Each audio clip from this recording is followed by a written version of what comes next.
Hi, thank you for tuning in.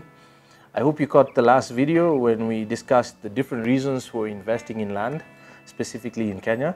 I'll be continuing that conversation today. You're watching On Land in Kenya. I'm Solomon Wangwe.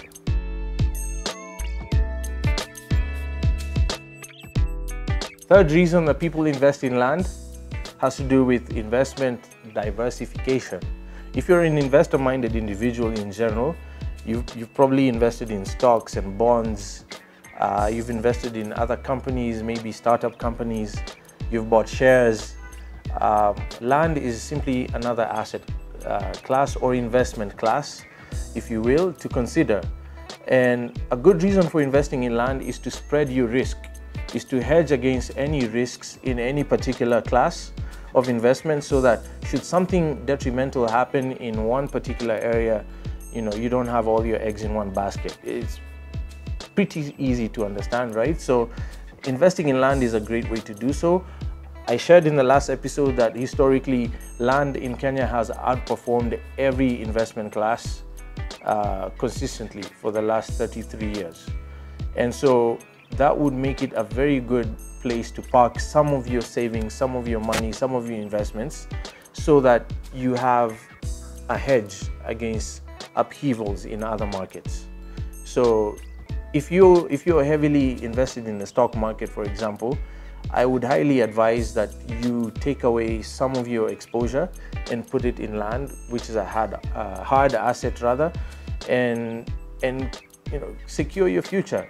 It doesn't make any sense to have everything invested in one thing specifically.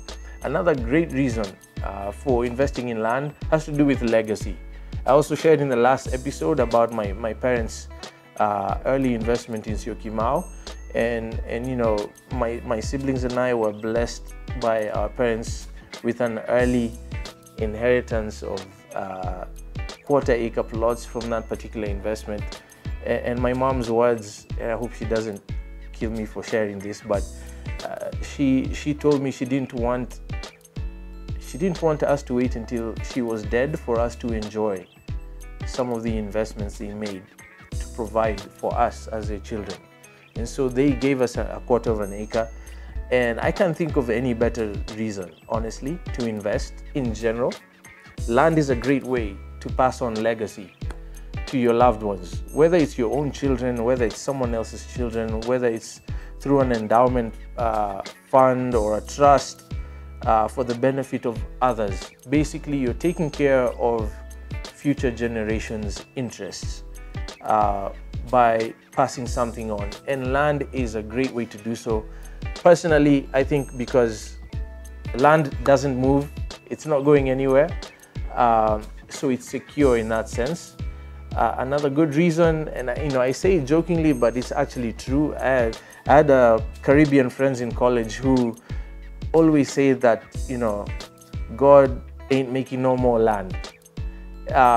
Theologically speaking, we believe this to be true. God is not creating any more land. Some would argue that the island of Hawaii is still growing because of volcanic activity under the ocean that's creating new real estate. But for the rest of us, there's no more land being created. And yet we as human beings and population-wise are increasing on a daily basis. There are more of us being born than there are dying or passing on.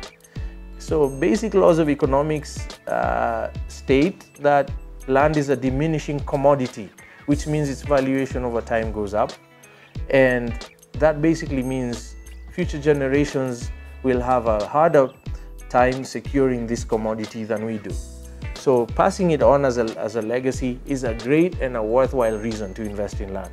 So if you haven't done so for your own future, for your children's future, or maybe for the future of people you care about who will outlive you, do it now.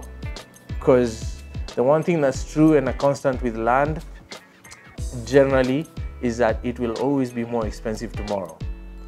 We complain about land prices today, but next week, next year, 5 years from now, it's only going to be more expensive.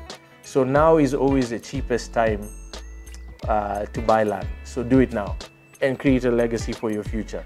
Another great reason is to grow capital. We ourselves kind of practices with some of our investments. We make investments in particular places that we don't necessarily want to retire to or move to, but we understand because of what's going on in that area, in 5 to 10 years, its valuation will be much higher and we can sell it off. In Kenya, it's basically called speculative land investment. I hate that term, speculation. Speculation to me has a connotation of guesswork. You know, I'm kind of guessing or bahatishaing, which means, you know, to kind of roll the dice and see what happens. None of what we do has any semblance of guesswork. We do a lot of research. Yes, there are people out there who kind of roll the dice and buy land hoping that something significant will happen.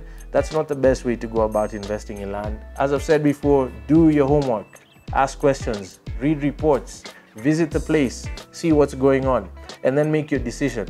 And we make those decisions a lot of times because we know in 5 to 10 years, we can sell it off for an obscene amount of money, and it'll have been a much better savings plan, if you will, than leaving the money in the bank. It's important to have some liquidity. I'm not saying that you should take all the money out of your savings account and buy land. That would be foolish. You need to have some liquidity. What I'm saying is you can't have all your savings in a bank account because it's safe. That has proven to be not so true in some cases in Kenya and other parts of the world as far as banks are concerned. So we believe in general it's a good idea to have at least 25 to 30%. If you can manage more, great. 25 to 30% of your savings in land. And it doesn't have to be land that you're going to settle on. It could be land that you know for sure based on research, studying the trends, and a little bit of a risk appetite. You can make your money grow a lot faster than the bank can dream of offering you. And that's another great reason for investing in land. Finally, another good reason for investing in land is to accumulate assets. Land is a hard asset, which means it's a fixed asset, it's tangible, it's a finite asset, so that means over time its value will go up. One thing I've learned from studying, you know, investor-minded individuals, wealthy individuals in particular, is that they intentionally tie up their resources, their financial resources, so their cash. They will go out and buy an asset, whether it's a building, whether it's a piece of land. I know of one gentleman who is famous for buying thousands and thousands of acres in Kajiado County consistently over the last almost 30 years. And I used to wonder why he would do that, because he doesn't do anything with the land. The most he'll do with some of those is fence and sink a borehole for cows to feed on and drink while he's holding on to the land. But I later on found out that what he has systematically done over the years, as he acquired the land and secures a title deed for his ownership, he will take the title to the bank, have them value it, and leverage it as security for loans, which he will then use for business or to acquire income-producing property like apartments and so on. And that struck me as a very wise way to go about saving. Remember, if you use the 30% rule, 30% of your savings should be in land holdings. And it doesn't mean that it should sit there doing nothing for you. There are many things you can do with the land while you're sitting on it, and I've shared that in previous videos. Please check out the archive if you haven't seen those. But one of the great ways to utilize this asset while you're holding on to it is to give it to a bank and charge the title or use it as a security instrument. Take out some of the money because they won't loan you 100% of its value. Typically in Kenya, banks will like to stick to a 50% of its valuation as a loan. If you're going to use the land as security, they will not give you more than 50% of its value if it is agricultural land. That's a general rule of thumb. Some banks will go as high as 60%, but most will like to stay at 50% because it's deemed to be the least productive kind of land to own. And if things go south and they have to foreclose on you and repossess the asset and to sell it off, they need to be able to sell it off very quickly, which means they can sell it at a discount of its valuation and still get their money back and move on. But if I've spent $1 million shillings buying a piece of land that I'm going to sit on for 5, 10, 15, 20 years, because I'm hoping it'll be a nest egg or it'll provide school fees for my children in 20 years. In the meantime, I can give it to my bank and ask them to charge it as a security instrument, and they can give me 500,000 shillings, which I can invest in other things. So I just wanted to share some of these perspectives to give you an idea for those of you who've asked us questions about what do I do with the land after I've bought it. I've owned this piece of land forever. I don't really want to sell it yet, but I feel like it's not working for me. These are some of the things you can do to make the land work for you.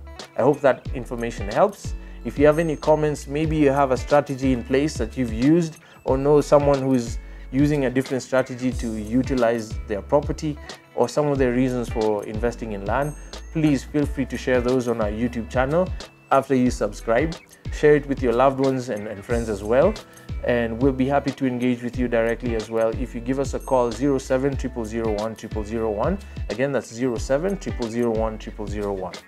You're watching Own Land in Kenya. I'm Solomon Wangwe. Stay tuned for more information on strategic land investment.